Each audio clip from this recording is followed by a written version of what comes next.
Hello, everyone, and welcome back to Boogie Studios. Let's imagine ourselves back in 1954. We turn on the radio. We're going to listen to our favorite series called Suspense. Hope you enjoy.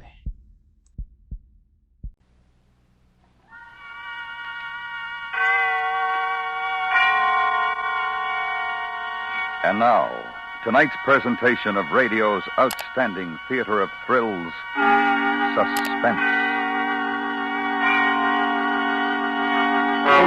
Tonight, the story of a woman, a most attractive woman, who learns to her discomfort that even the smallest of arguments could lead to her death. So now, with Virginia Gregg as Mrs. Russell and Vic Perrin as Henry, here is tonight's suspense play, Goodnight, Mrs. Russell.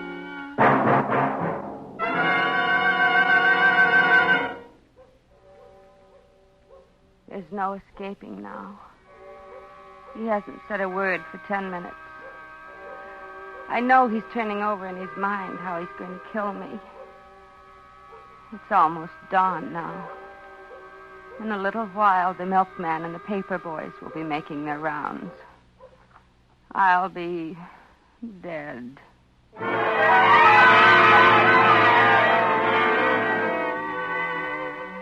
The cafe was just half a block away from where I worked.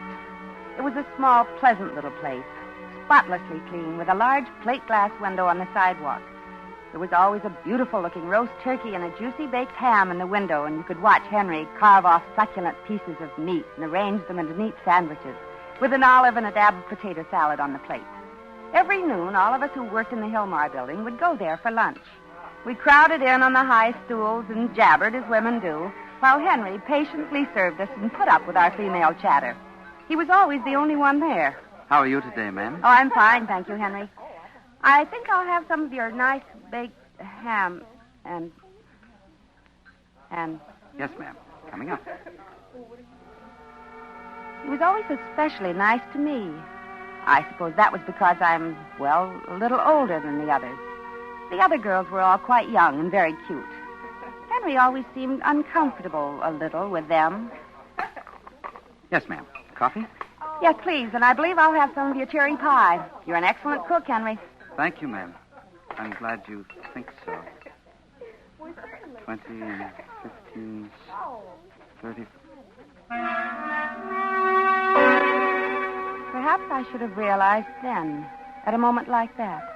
He'd been in the middle of adding up my check when he stopped and stood very still and looked out of the corner of his eye, with his head cocked on one side as though he were listening for something.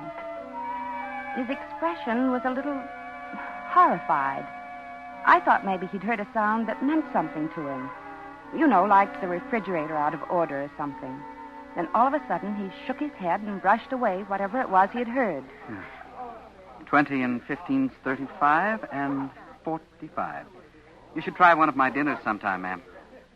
Henry, how about some service? We only have a few minutes, Henry. Excuse me, ma'am. That was Henry. Oh, one other thing. Funny, but Henry never laughed. Perhaps I should have realized about him because of that. But I didn't. He was so nice and clean and polite, I rather liked him. As a rule, I make my own dinner in the apartment, but one night I had to work quite late at the office, and I decided to stop by Henry's and get a bite before catching the streetcar home. Ever since my husband died, I've felt just a little uneasy on the streets alone at night. I was glad to see the bright light in Henry's little cafe down the block. Henry was alone inside, and I could see him fussing around, cleaning up the place. He didn't hear me approaching. What's that? Oh, you. You frightened me, ma'am. I didn't hear you coming. I just thought I'd try one of your dinners tonight, Henry. You mentioned it the other day. Yes, I know. Sit down, won't you, ma'am? Well, you weren't closing or anything. No, not at all. What would you like? Oh, I'll try your number 4 dinner. Number 4. Yes, ma'am. He seemed rather frightened about something. Or suspicious. Yes, that was it. He seemed suspicious about something, I thought. I wanted to help him somehow, but I didn't want to butt in. This is the first time you've ever been by here at night, ma'am. Yes. I had to work late tonight, Henry. Didn't want to go home without dinner, you know. I see. Is something wrong, Henry? No, I'll get the rest of your dinner.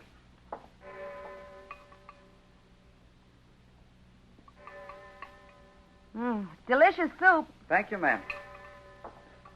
You don't often work late, do you? No, I don't. This is the first time, in fact. My boss asked me to stay late to type some letters. I know. You work in the Hilmar building. Well, yes, I do. How did you... I know lots of things, ma'am.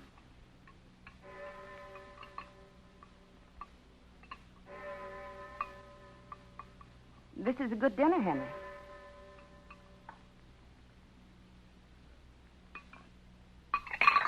I guess I'm not as hungry as I thought I was. I'm afraid I'm going to have to leave some of it. I thought you liked my cooking. You said so just the other day. Oh, I do. I think you're a grand cook, Henry. It's just that I'm not hungry tonight. I waited too long to eat, I guess. You don't have to make excuses, ma'am. If you didn't like it, just say so.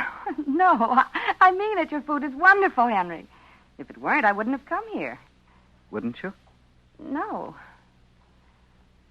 Now, could I have my check, please, Henry? 95 cents, ma'am. All right. There you are, Henry. You may keep the change.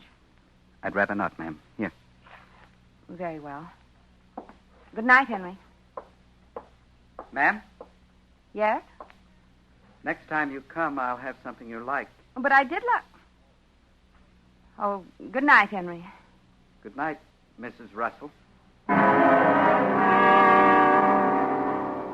It was good food, but I felt rather ill at ease in there for some reason. That's why I couldn't eat. I decided not to go back there alone. It was rather hard to talk to Henry. And I didn't go back alone. That is, not for 3 weeks. I should never have gone back.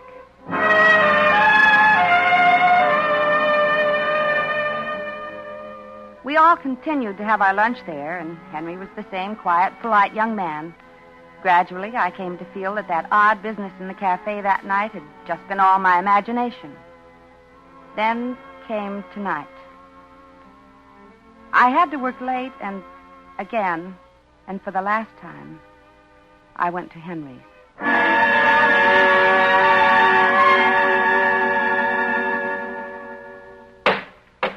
Hello, Henry.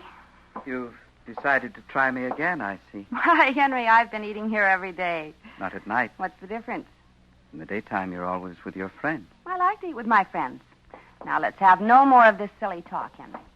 How about one of your wonderful dinners? I promise to eat all of it tonight. All right, ma'am. Which one? I'll try the number 4 again, please. I think that way I can convince you I really like it. Why? Why? Oh, because I think 4 is lucky, don't you? All right, ma'am. It's all ready. You don't have many customers at night, do you, Henry? No, ma'am. Not many. I'm surprised you stay open. Are you? There you are. I hope...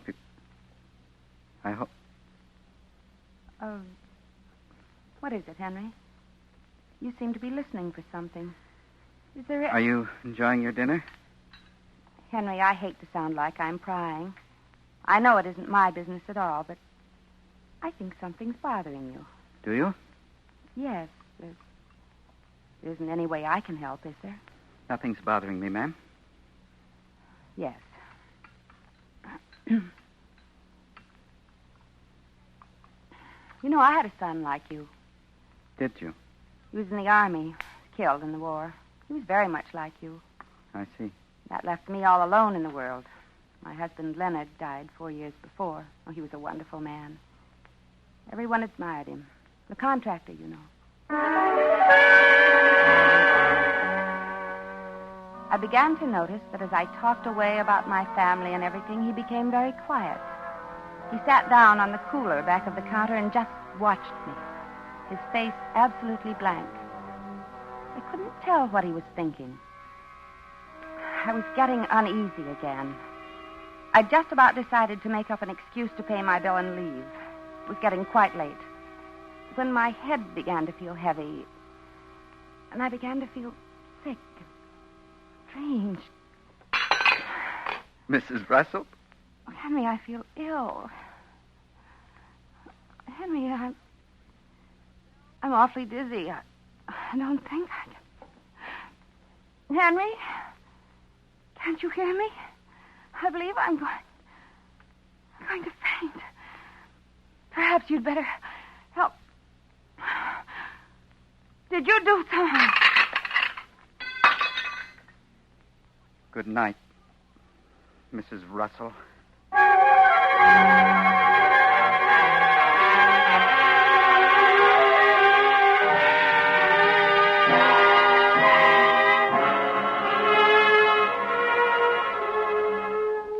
You are listening to Goodnight, Mrs. Russell, tonight's presentation in radio's outstanding theater of thrills, Suspense.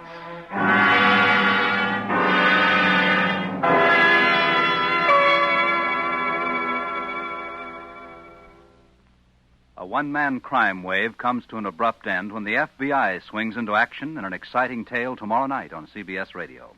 The G-men break up the gentleman friend racket in brisk, efficient style. Listen to your FBI in Peace and War tomorrow night on most of these same stations. And now we bring back to our Hollywood soundstage Virginia Gregg and Vic Perrin in tonight's production of Goodnight, Mrs. Russell, a tale well calculated to keep you in suspense.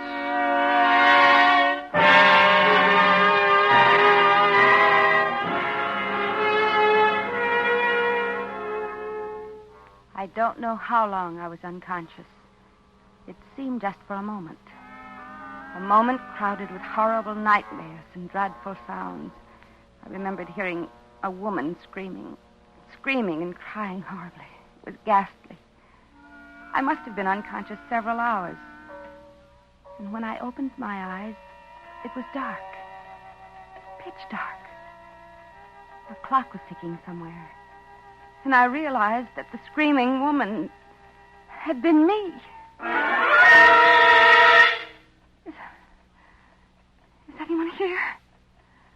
Where am I? I'm tied up. Who's there? Can anyone hear me? Help! Help! Help! Where am I? You're in my room, Mrs. Russell. It was Henry. Where was he? The room was black as night. I could see nothing. What was I doing here? Why was I tied up? How did I get here? I remembered nothing after feeling dizzy. So that was it. You put something in my food, didn't you, Henry? Yes, I did, Mrs. Russell. I didn't want to kill you at the cafe, you see. Kill me? Yes, Mrs. Russell, did. Why, Henry? Why? Because you're my enemy. You and all the others. Your enemy? I like you, Henry. I've always liked you. Don't lie, Mrs. Russell. You thought I didn't know, didn't you? You thought I didn't know what you were up to. What I was up to? Planning to kill me. Night after night, I've heard you, all of you, outside my window, whispering and talking about how you were going to kill me. Didn't you know I could hear you? You're insane! Oh, no, I'm smart, Mrs. Russell, and you know it. That's why all of you planned to kill me, to get rid of me. Just lucky I found out you were one of them. You'll be the first to die, Mrs. Russell, and you're going to die slowly, in the dark. How do you like that, Mrs. Russell? Be quiet, Mrs. Russell, or I'll have to beat you up before I kill you. I tried to make myself think. I remembered you're supposed to humor people that are like Henry. I tried to control myself. No one can hear you. No one even knows you're here. They're not going to untie you either. Not until you're dead. Henry, I'm only... You'll lie here in the dark and listen to the alarm clock for half an hour. Just half an hour, Mrs. Russell. And then I'll kill you.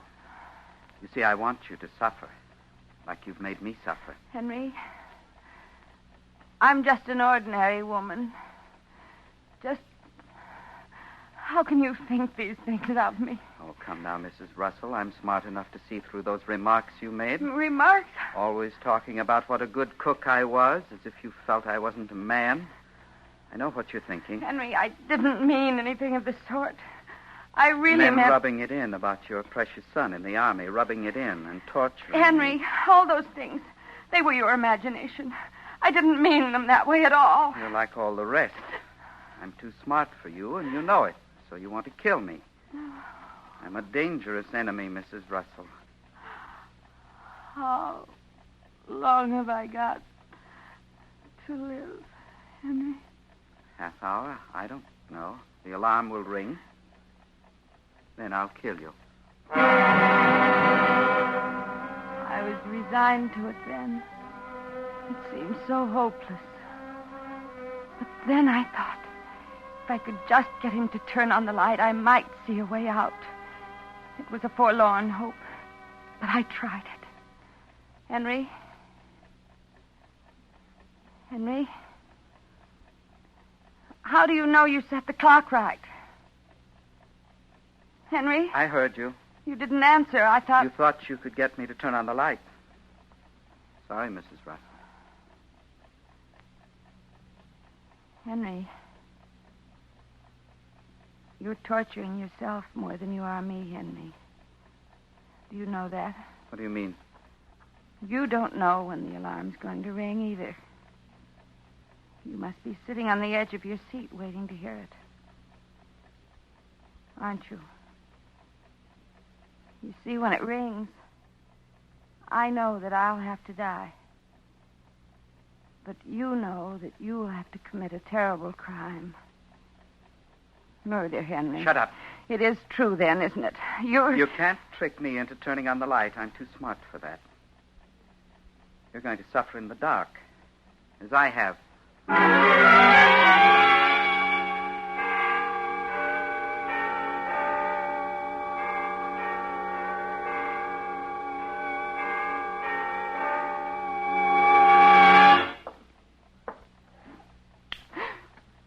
I decided to turn on the light, Mrs. Russell. At first I was blinded, after having been in the dark so long. Then I saw his hands. They were long and slim and brown. Blue veins stood out on the backs of them. I looked up at him. He was just staring at me. Then he picked up the alarm clock and looked at it. 10 minutes to 3, Mrs. Russell. You have 10 minutes to live. Can you wait?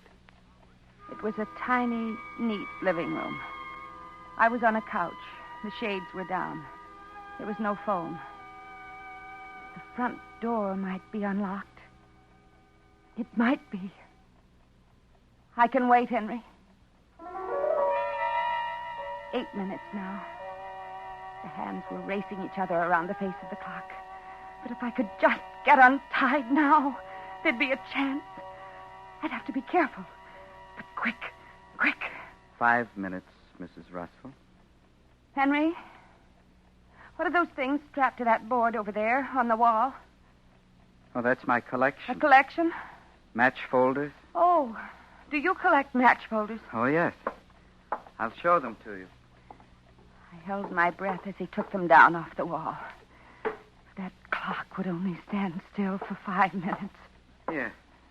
See? I have folders from all the famous night spots. Here's Ciro's. And the Store Club. And 21. Bet you didn't think I'd been to all those places, did you? Why, no. Have you, Henry? Sure. Lots of times. People would never believe me. That's why I have these. They're lovely, Henry. Yes. Henry, my arms and legs are numb from being tied up like this. Could you... No. I warned you not to get tricky, Mrs. Russell. I just wanted you to loosen my hands so I could look at your collection. Well, just your hands. He'd forgotten about everything but his collection for the moment. But that alarm would go off any second, and that would remind him. As he untied my hands, My eyes fell on a large jade bookend beside the couch. There. Now be careful, Mrs. Russell. You just wanted to see my collection, remember? Yes, Henry. Show it to me. Now, see this one? It's from the Coconut Grove. Yes, Henry. This one is I let from my hand Antoine steal in along the Orleans. couch toward the bookend. Isn't this beautiful? Yes, it is, Henry. You're not paying attention. Oh, yes, I am. Look I at this had one. it in my I hands got now. this. Oh!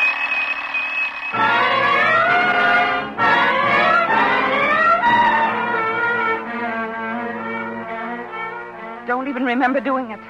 But somehow I'd gotten the bindings off my feet. And I was outside in the night. He'd been telling the truth. His house was the only one on that block. I ran as hard as I could. I didn't even think about direction, just ran. I knew he'd come to in a minute, and I had to get out of sight. I'm not used to such exercise, and my heart was pounding so hard it ached. In the middle of the next block, I stopped for a moment and leaned against a tree to breathe. And I looked back, and I saw him. I could see him beneath the street lamp. He stopped, not knowing which way I'd gone. He was wild. His mouth was hanging open loosely. I shrank back further in the shadows and prayed he'd go the other way. He didn't. He started walking rapidly again, in my direction. There was a house on this block, a big rambling place. It was after 3 a.m. and the people would be asleep, but I knew I could run no farther. Help! Oh, help! Let me in, please. Oh, please, open the door. Open the... And then I saw the note pinned to the door. It said, "No milk for 10 days." I could hear Henry's footsteps down the street, and I knew he must have heard me.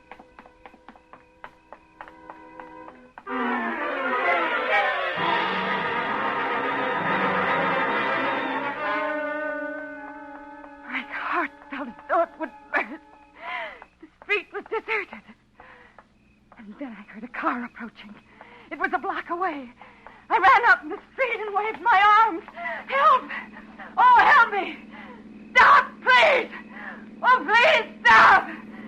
Stop! Stop! Stop! Hello, Mrs. Russell. Henry! Come on, Mrs. Russell. But... Come on. We're going home again, Mrs. Russell.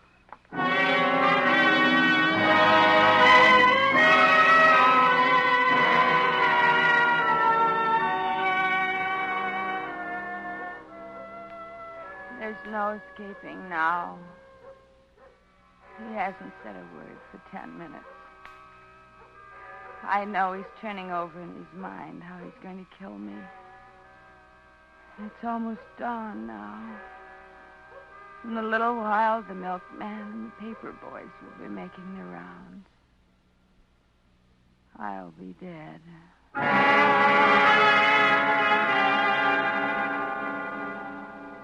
You shouldn't have tried to get away, Mrs. Russell. You made me very angry. I know. You shouldn't have hit me either. You were even smarter than I thought, Mrs. Russell. You almost made it. But you weren't smart enough. Were you? If you're going to kill me, Henry, please do it. Haven't you tortured me enough? You see? It just didn't do you any good to be my enemy, did it? I don't like to kill you, but I have to. It's the only way I can protect myself. Don't you see you're not well, Henry? Please try to listen to me. I'll have to kill all the others, too. If I don't, they'll kill me. The others. Don't pretend you don't know. I've heard them whispering about me. You must have heard them, too. The voices. The voices. All the time, just like I told you. When I'm at work, even here at home, I hear them plotting. They don't know I know. Henry, there's no one. It's all an illusion, don't you see? Just like you are, they're afraid of me because they know I can outsmart them. I'm too clever for them, and they know it. That's why they want to kill me. That's why you want to kill me, isn't it, Mrs. Russell? I don't want to kill you, Henry. If only there were I've someone... rather gotten to like you, Mrs. Russell. If you weren't dangerous to me, I might let you live. I'm not dangerous to you, Henry. Oh, yes, you are. I've decided to strangle you. If you close your eyes, it will happen very quickly. You'll hardly know it. Are you ready, Mrs. Russell? Now, please don't struggle. It'll be much easier for both of us. Aren't you going to close your eyes? No.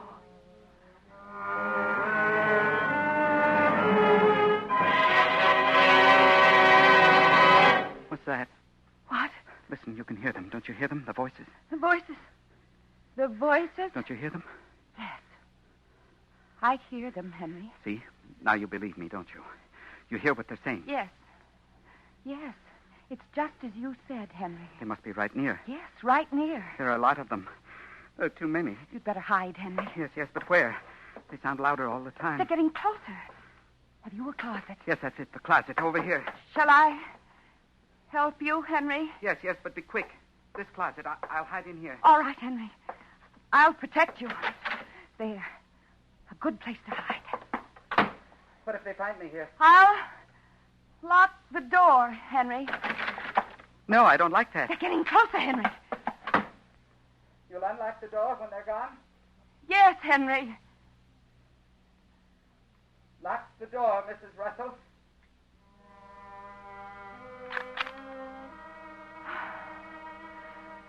You'll be safe now, Henry.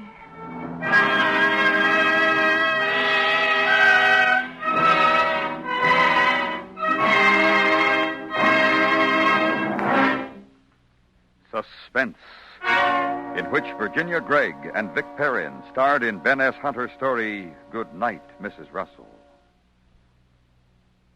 No crime is foolproof enough, no hideaway secret enough when both Captain Kennelly and the 21st Precinct get on the job. Listen tomorrow night over most of these CBS radio stations when the police force of the 21st Precinct shifts into high gear to apprehend another criminal. Next week, the story of a supermarket and a young man who finds that after closing time, once the daily bustle is stilled, this very ordinary store becomes a place of danger and terror absolute. That's next week on Suspense.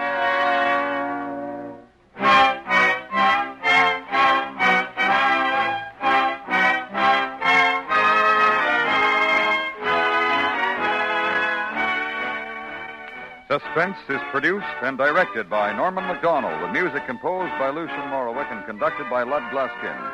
Goodnight, Mrs. Russell was written for Suspense by Ben S. Hunter and starred Virginia Gregg as Mrs. Russell and Vic Perrin as Henry. Others appearing in tonight's cast were Jill Jarman and Eleanor Tannen.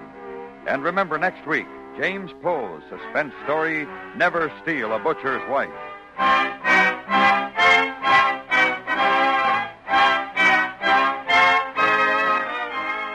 Stay tuned now for Johnny Dollar, which follows immediately over most of these same stations. This is the CBS Radio Network.